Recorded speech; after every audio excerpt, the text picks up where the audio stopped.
अब इस वाले रिएक्शन में क्या ध्यान में रखना है, जो C3 साइकिल कल तक मैंने आपको पढ़ाया था, जस्ट उसको रीअरेंज करना है अपने सिलेबस के अनुसार।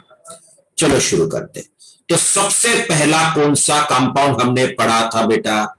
RUDP। अब इस RUDP राइबोलोस डाइफॉस्फेट का अपन ने क्या पढ़े थे? कार्बोक्सिलेशन होगा, मतलब इसमें कार्बन डाइऑक्साइड ऐड होगा, तो ये बनाएगा हाईली अनस्टेबल कंपाउंड, जिसको बोलते हैं इंटरमीडिएट कंपाउंड। ठीक, अब यही इंटरमीडिएट कंपाउंड फिर अपन ने पढ़े थे, इसका होता है क्लीवेज, और ये बनाएगा फॉस्फोग्लिसरिक एसिड। क्या बनाएगा बेटा? Phosphoglyceric acid. फिर यही फॉस्फोग्लिसरिक एसिड में फिर अपन ने पढ़े थे एक फॉस्फेट ऐड होता है, ऐड होने की वजह से ये बनाता है डाइफॉस्फोग्लिसरिक एसिड। फिर डाइफॉस्फोग्लिसरिक एसिड का फिर अपन ने पढ़े थे हाइड्रोजिनेशन होगा, इसके अंदर में हाइड्रोजन ऐड होगा, जिसकी वजह से ये बनाएगा फॉस्फोग्लिसराल्डिहाइड। क्या बनाएगा बेटा? फॉस्फोग्लिसराल्डिहाइड। ठीक, बट कैलकुलेशन वाइज हमारे लिए बहुत इंपॉर्टेंट है बेटा। अब सबसे पहले RUDP से फॉस्फोग्लिसरिक एसिड बनना, ध्यान रखो बेटा, आज जो हम पढ़ रहे हैं that is just the summary of previous 2 periods.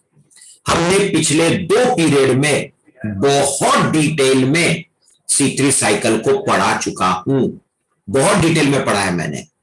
अब मैं सिर्फ 2 पीरियड में जो पढ़े वो मैंने सीधा एक लाइन में पढ़ाया था, कंपाउंड्स को, चेन ऑफ केमिकल्स को। अब मैं उसको रीअरेंज करके जो आपके सिलेबस में केल्विन बेंसन साइकिल है, C3 साइकिल है, उसको मैं रीअरेंज करके दे रहा हूं। तो पहला रिएक्शन, पहला स्टेप जो है जिसमें RUDP से PGA मिलेगा, उसको नाम दिया गया है कार्बोक्सिलेशन। क्या बोलते हैं बेटा? कार्बोक्सिलेशन। फिर उसके बाद हाइड्रोजन ऐड होना। क्लियर? ये मैंने आपको अभी रिसेंटली बताया था केमिस्ट्री की भाषा में, that is called as reduction. क्या बोलते हैं बेटा? That is called as reduction. ठीक, अब एक एक कैलकुलेट करेंगे। अब आपके पास में फॉस्फोग्लिसराल्डिहाइड टोटल कितने मॉलिक्यूल्स बताया बेटा मैंने आपको? 12 मॉलिक्यूल्स। चलो कैलकुलेट करना है बेटा हमको, 12 मॉलिक्यूल्स। लेकिन यहां पे कुछ चीजों का नॉलेज होना बहुत जरूरी है। क्या वहां पे RUDP 5 कार्बन एटम कंपाउंड, ध्यान रखो। Intermediate compound 6 carbon atom compound, PGA 3 carbon atom compound, diphosphoglyceric acid 3 carbon atom compound, phosphoglyceraldehyde 3 carbon atom compound. ठीक, अब अपन ने क्या पढ़े? फॉस्फोग्लिसराल्डिहाइड का 1 मॉलिक्यूल बोला, मतलब इसमें से एक मॉलिक्यूल माइनस हुआ तो टोटल 11 मॉलिक्यूल्स बचे। क्या? PGAL 11 बैलेंस है। तो जब PGAL का आइसोमराइजेशन होगा, जब उसका आइसोमराइजेशन होगा तो मैंने आपको क्या बताया कि ये बनाता है डाइहाइड्रोक्सी एसीटोन फॉस्फेट। ये भी 3 कार्बन एटम वाला कंपाउंड है। अब dihydroxy acetone phosphate combines with one molecule of PGAL, मतलब 11 में से फिर से एक मॉलिक्यूल को यूज किया, तो टोटल कितने मॉलिक्यूल्स ऑफ PGAL बचे? 10 मॉलिक्यूल्स ऑफ PGAL बैलेंस है हमारे पास। कैलकुलेट करेंगे ना वापस। अब 1 molecule of PGAL and DHAP जब कंबाइन होगा तो रिएक्शन को क्या बोलेंगे? कॉम्बिनेशन, जिसमें 3 कार्बन प्लस 3 कार्बन, तो ये हो जाएगा 6 कार्बन एटम वाला कंपाउंड, और ये बन गया fructose 1,6 phosphate, 6 carbon atom compound. Fructose 1,6 phosphate में से एक इनऑर्गेनिक फॉस्फेट निकला, तो हम क्या बोलेंगे इसको? Phosphorylation reaction.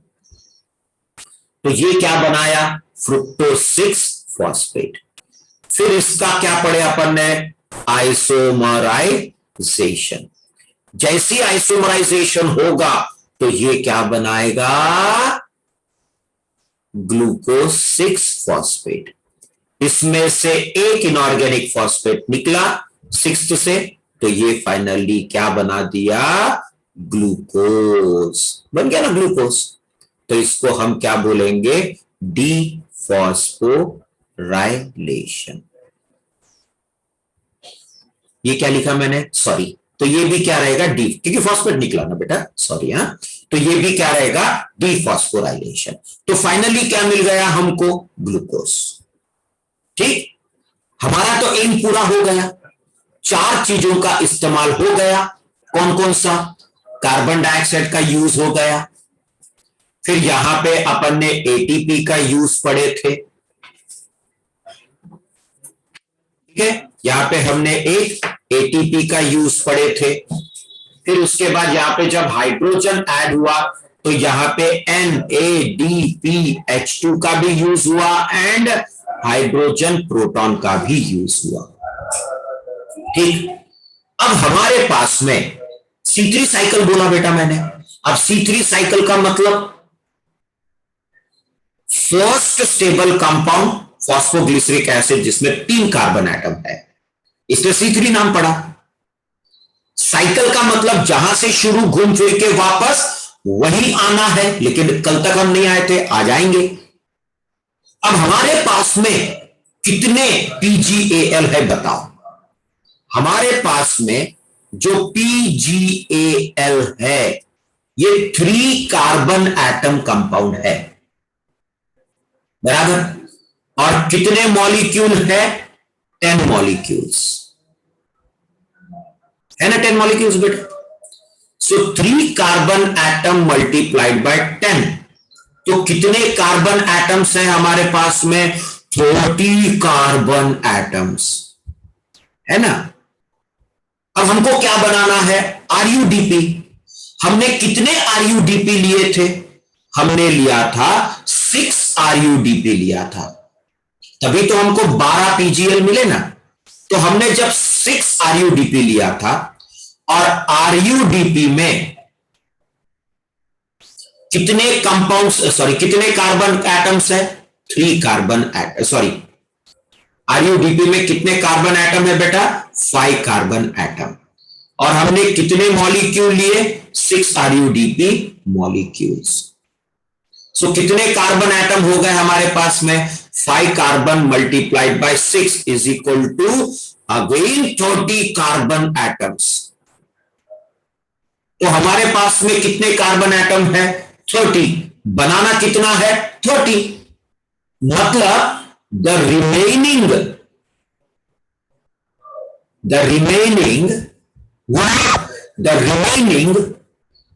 10 molecules, the remaining 10 molecules of PGAL forms, okay, 6 molecules of RUDP बना लेगा ना बेटा। कार्बन एटम गिन के तो बता दिया मैंने आपको, इसलिए इसको बोलते हैं साइक्लिक। अब ये जो बीच में जो कंपाउंड के नाम है बेटा, ये जनरली आपके इसमें नहीं है, फिर भी हमको लिखना तो पड़ेगा ही। अब होता क्या है, PGAL ने वापस वापस वापस अगेन RUDP बनाया। अगेन, अगेन मतलब फिर से, इसीलिए इसका नाम पड़ा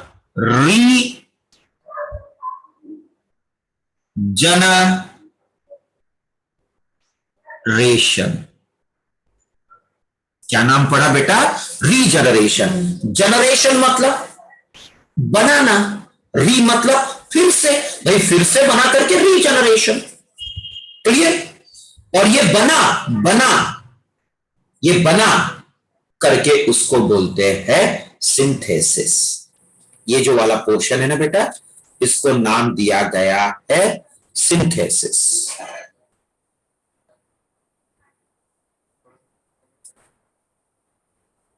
लेकिन सिंथेसिस एंड रीजनरेशन दोनों को मिला के नाम दिया गया है फॉर्मेटिव फेज।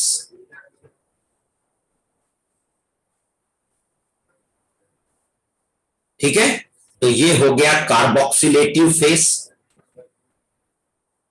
ये हो गया रिडक्शन फेज या रिडक्टिव फेज, और ये हो गया फॉर्मेटिव फेज। फॉर्मेटिव मतलब फॉर्मेशन, लेकिन इस फॉर्मेशन में एक नया चीज बना करके सिंथेसिस, और दूसरा नया नहीं बना, वापस पुराना बना करके रीजनरेशन।